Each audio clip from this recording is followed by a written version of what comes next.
Oke, perkenalkan nama saya Muhammad Sarwisani, NIM 071. Di sini saya akan sedikit mengajak berdiskusi atau ya bercerita dari sepengetahuan saya, sesempit pengetahuan saya dari beberapa hal yang dimana nanti diskusi ini atau pemantikan dari saya ini untuk memenuhi tugas saya mata kuliah konseling risk trauma. Oke, teman-teman.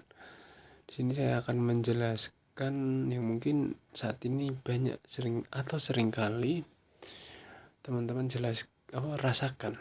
Seringkali teman-teman rasakan di zaman-zaman sekarang seperti yaitu trauma kumulatif atau kumulatif trauma, teman-teman. Apa sih sebenarnya kumulatif trauma itu? Kumulatif trauma adalah suatu jenis trauma yang tidak lahir dari suatu peristiwa atau bukan suatu hal yang tiba-tiba gitu, seperti halnya kayak kecelakaan atau bencana alam.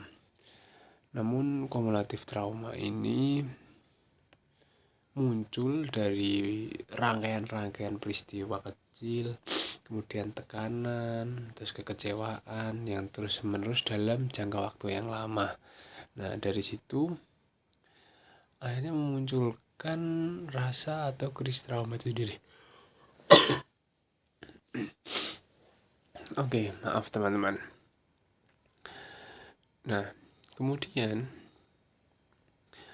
dalam trauma kumulatif ini diibaratkan seperti halnya, teman-teman, itu ketika ada batu yang di bawah tetesan air gitu.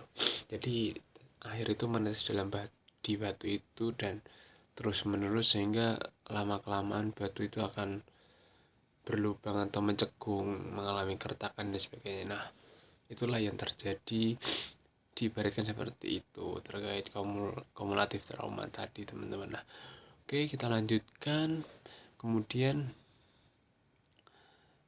lantas ketika kita menghadapi trauma kumulatif ini, apa yang terjadi gitu? Ketika teman-teman nanya seperti itu, kumulatif trauma ini ada beberapa hal yang terjadi pada diri kita gitu. Mungkin dalam bahasa yang dijelaskan dalam kumulatif trauma ini ada yang namanya snowball effect gitu, atau efek bola salju, teman-teman. Jadi efek bola salju ini diibaratkan seperti halnya, oke lah, ketika kita ada masalah 1-2 kali itu bisa kita atasi gitu. Namun ketika masalah itu muncul, masalah demi masalah itu datang bertubi-tubi tanpa ada jeda waktu untuk kita recovery dari satu masalah ke masalah lain. Nah, dari situlah yang disebut dengan efek bola salju itu. Terus ada juga terkait semakin keropos atau erosi secara berlahan pada kapasitas ego kita. Jadi dari kumulatif trauma ini, teman-teman, itu mengikis daya tahan kita dan kapasitas mental kita secara berlahan-lahan seperti itu. Jadi ketika kita menghadapi atau di fase trauma kumulatif ini, lama-kelamaan itu mental kita kayak semakin hancur, terus mudah terbawa perasaan dan sebagainya, mudah tersinggung dan sebagainya seperti itu. Nah, kemudian ada ketidakpercayaan atau ketidakberdayaan yang ada dalam diri kita gitu, yang istilahnya seperti apa ya, kayak tertahan, mengendap gitu dalam diri kita.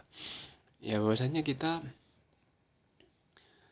karena di fase ini dan terjadi suatu persoalan yang terus-menerus terjadi, alam bawah sadar kita itu mulai mengadopsi keyakinan bahwa situasi tidak akan pernah membaik.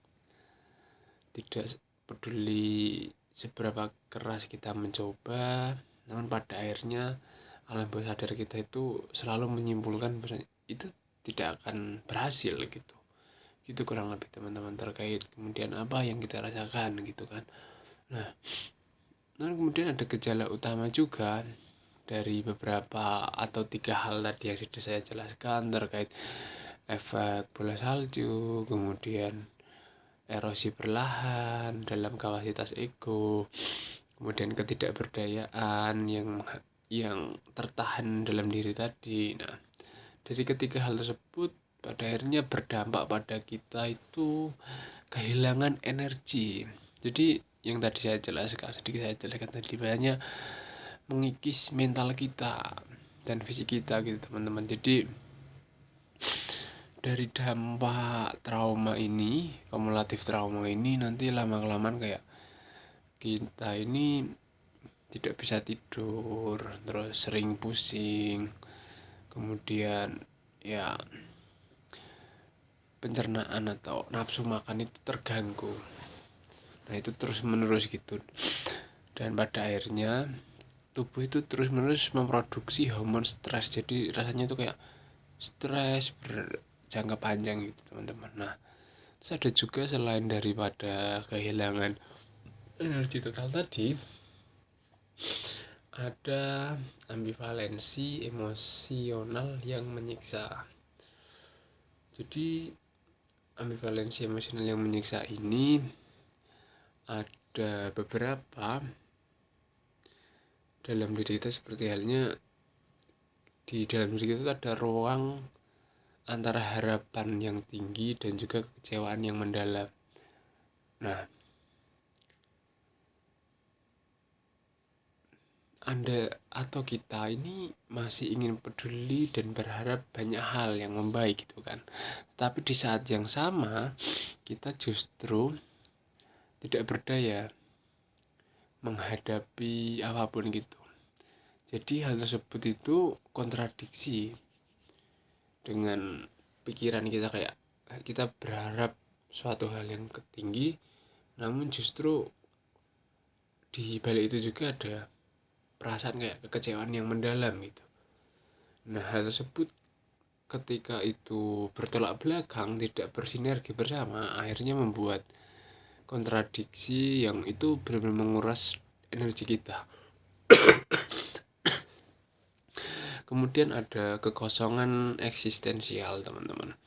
Jadi teman-teman, maksud dari kekosongan eksistensial ini beberapa orang menjelaskan seperti halnya nanti ketika kita sudah masuk ke fase kekosongan eksistensial ini, kita merasa kayak sinis, mati rasa, mulai mempertanyakan makna dari semua tanggung jawab kita, kepemimpinan kita, atau perjuangan yang selama ini kita lakukan gitu. Hasilnya seperti apa, kok seperti ini terus dan sebagainya gitu, kayak wah ini kok sia-sia ya apa yang sudah saya perjuangkan dan sebagainya gitu. Dan selalu kita menanyakan proses-proses yang sudah kita lalui gitu. Nah selanjutnya ada sensitivitas kognitif teman-teman.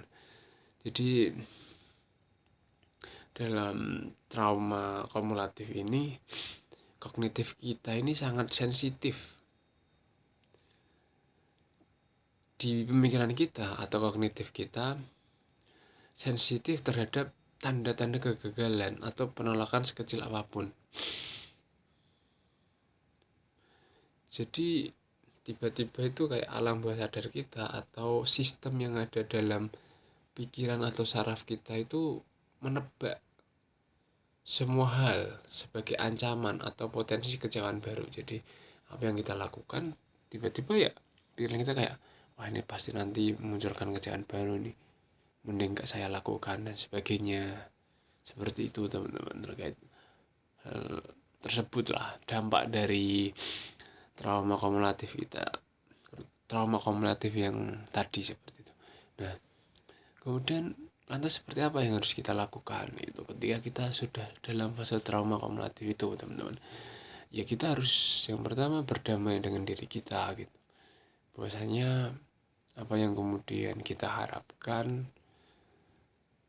tidak semestinya semua itu harus tercapai gitu kan. Atau bisa dikatakan itu ya benar-benar berdamai lah.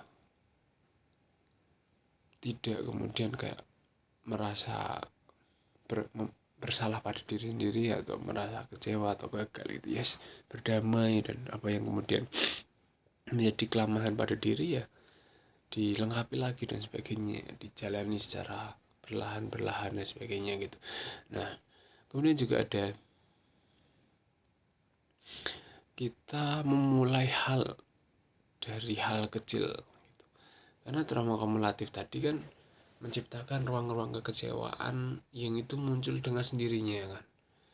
Nah, jadi kita mulai dengan hal kecil yang dimana hal kecil itu bisa kita kontrol secara penuh gitu. Misal kita melakukan hal kecil ya, kita menulis apa yang kita pikirkan, kemudian kita merapikan apa yang kemudian ada di hadapan kita, yang dimana ini hal kecil ini yang bersinggungan dengan diri kita sehari-hari, dan itu bisa kita lakukan, kita kontrol penuh lah dengan sesuai keinginan kita. Nah, dari situ nanti mulailah tumbuh rasa kepercayaan pada diri, semakin meningkat, dan akhirnya perasaan-perasaan yang awal mula tadi ada suatu kecemasan dan rasa kekecewaan, pemikiran kecewaan baru itu mulai terbangun kembali ke hal-hal yang sifatnya positif. Mungkin itu saja yang dapat sedikit saya jelaskan. Saya mohon maaf apabila terdapat kekeliruan atau kekurangan di dalamnya. Besar harapan saya banyak masukan dan kritik untuk apa yang saya jelaskan tadi, dan kita diskusikan untuk selanjutnya. Terima kasih banyak.